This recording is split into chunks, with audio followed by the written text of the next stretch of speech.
sign, Cancer, Pisces, and Scorpio. Kumusta po kayo guys? Okay, so water sign. Maraming salamat po sa walang sawang pagsubaybay sa ating pong mga reading. And ayan guys, sa mga nagtatanong kung paano magpa-private reading, ay iwan ko na lang yung link sa ating pong description box below. So tingnan natin water sign. Gabay kapalaran po ni water sign. Okay.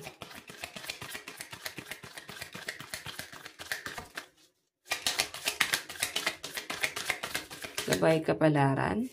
Meron tayong accident. So guys, mag-ingat kung ikaw may biyahe. Kung ikaw ay padalos-dalos sa mga sinasabi mo ngayon, hindi mo pinag-iisipan, nagbe-base ka sa emosyon, pwede kasi guys na bumalik sa inyo or pwede magdulot sa inyo guys ng sakit, regret, disappointment, mga ganyan guys, danger, caution, and injury. So yan mag-iingat ka guys sa mga action mo daw ngayong araw kasi pwedeng ikaw hindi mo magugustuhan or pwedeng mabago yung mood mo ngayong araw. Okay? So tingnan natin.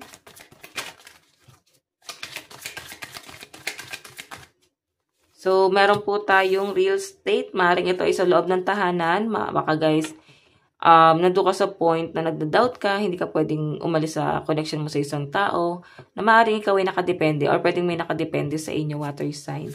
Okay, kumbaga malaki-laki na ang inyong in-invest dyan sa relationship na yan or dyan sa bahay na yan kung ikaw ay nagpa-renovate, nagpagawa ng bahay para bang hindi ka pwedeng umalis or sila, kung sino man kayo sa maaaring may mga conflict dito. Ayan. So, tingnan natin. Meron tayong, ayan kakasabi ko lang, 'di ba? May conflict. So, iwasan guys, Iwasan yung magpapadala ka sa bugso ng damdamin, yung pagiging emotional guys, lalo na kung ito ay hindi makakabuti naman sa inyo. Siguro kontrolin mo. Okay? Nakikita ko guys sa loob ng tahanan, pwedeng may nagpapatrigger sa mga water sign. Kung may galit guys sa isang tao, sa pinapakita sa akin, ayan parang kung may galit ka sa isang tao, doon ka lang dapat nagpo-focus, Ang problema kasi guys sa mga water sign minsan, nagiging broad kayo, nadadamay lahat ng tao. Okay? Pag mainit talaga ulo nyo guys. Or pwedeng, for example, galit ka sa person mo. So, may nakitaan ka na ganun din ang pag-uugali like sa person mo. So, parang damay, hawa-hawa na. Ganun yung nafe-feel ko. So, water sign siguro, maging logical kayo, Sa halip na makikipagpataasan ng boses, ayan, may nakita akong pagtatalo. Sa halip na makipagpataasan ng boses, mas maganda na kausapin ng maayos para hindi na siya guys darating pa sa ganitong sitwasyon. Kasi pwede ikaw lang ang mahihirapan dito guys. Tignan natin ano tong accident. Ano tong accident? Family. So, patungkol to guys sa family, maaaring merong bagay na hindi may iwasan, na hindi pagtalunan ng pamilya, pwedeng sa responsibility, pwedeng masyadong mabunganga, wala sa mood, na nagdudulot guys ng hindi maganda. Okay? So, hindi magandang parang hindi maganda sa mood mo, parang ganon. Diba, pinag-iingat ka talaga, water sign. Nandiyan yung Page of Swords. So, kung makita nyo yung ingat na ingat ang Page of Swords sa paghakbang. Kasi, parang late nyo guys marirealize Okay? Para bang late nyo marirealize or magsisisi ka sa huli kung kailan nangyari na dapat pala hindi nangyari. Dapat pala hindi nyo na ginawa. Dapat pala wala ka na lang ginawa, at pala nagpahinga or lumayo. Ganun yung nafe-feel ko rito. So, High Priestess, tinatry mo na mag-meditate, huminga ng malalim, mag-unwind, mag-relax, kasi sobra na yung stress mo, guys. So, pinapakita sa akin, guys, ayaw mo na ng ganitong klase ng stress. Okay? So, ayan, guys, yung pinapakita sa akin dito. Ten of Pentacles, Page of Swords, and Queen of Swords. Ingat, guys, kasi pwedeng magdulot sa inyo ng insidente. Mild lang naman guys. Wala naman akong nakitang grabing aksidente like banggaan. Wala naman ganun guys, So, maaaring sa loob lang to guys ang tahanan na maaaring kailangan yung pag-ingatan. Okay. Tingnan natin guys, ano tong real estate. Ay, nakalagay wealth, investment, and mega project. Oh. Iba sa inyo guys, maaaring architect or pwedeng engineer. Sa pinapakita sa akin dito guys, parang siguro magkakaroon kayo ng project. Okay? Mega project daw. So, ibig sabihin, malaki-laki, Pwedeng makakadil ka. Parang kikita ka ng malaki. Or pwedeng magkakaroon ka ng big time na kliyente or customer. Hindi barat, hindi kuripot. Ganun yung nafe-feel ko. Tignan natin. Ano tong real estate?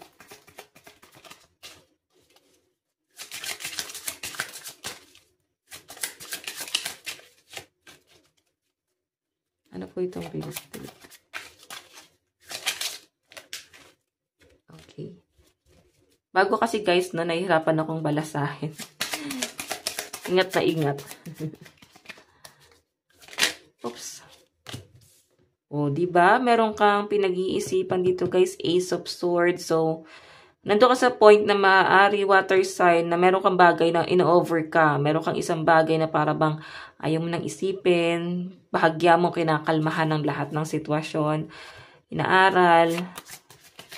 Ayan. Iwasan kayo sa pagiging emotional. Ito guys ang magpapabagsak sa inyo. Okay? O, diba? Napakamalungkutin nyo naman guys. Nandun ka sa point na para bang hindi ka pwedeng lumayo, hindi ka pwedeng umalis. Parang nalalagay ka sa komplikado ngayon. Naiisip mo dito na wala kang ibang sasandalan. Okay? Wala kang ibang sasandalan kundi yung taong gusto mong alisan ngayon. Pwedeng sa relationship, sa family, sa mga anak, or ayan, sa mga magulang. Okay, pwedeng yung iba sa inyo, nag-aantay ka rito na makagraduate bago magbukod. Kung makikita nyo guys, ayun, no, wala kang ibang choice kasi nakatingin ka pa rin doon sa struggle mo eh. Maaring may mag-offer naman, pwedeng may iba namang solusyon. Yun nga lang guys, iniisip mo kung ano yung mga maapektuhan, ano yung mga masasagasaan, ano yung magiging problema, no? So, Two of Pentacles, maaari kasi ikaw guys, magiging parang ma-out of balance ka, lalo na sa inyong pinansyal. Kaya hanggat maaari water sign, sa pinapakita sa akin, nag-iisip ka pa rin. Kahit na sobrang emotional ka ngayon. Tignan natin guys, ano tong conflict? Ano tong conflict?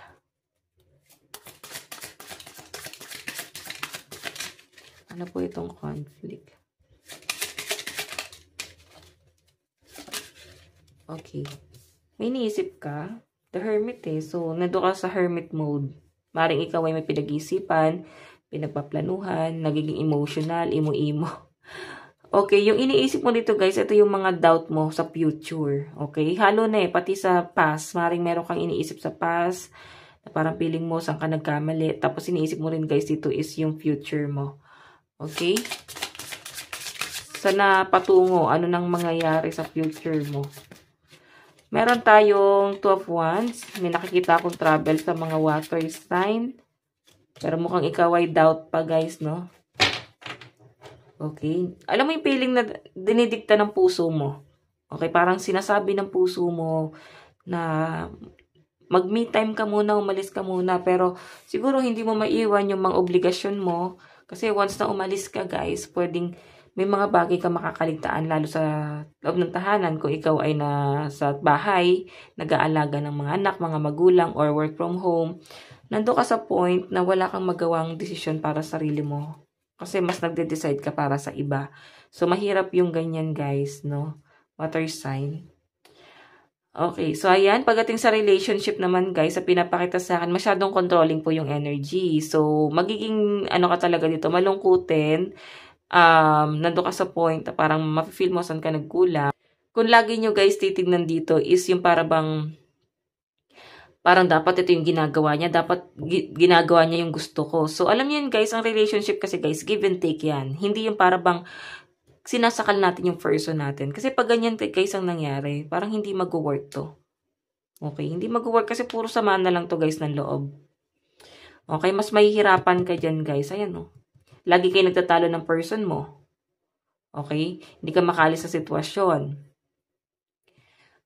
Lagi ka nag-overthink. Pag nag-iisa ka, kung ano iniisip mo.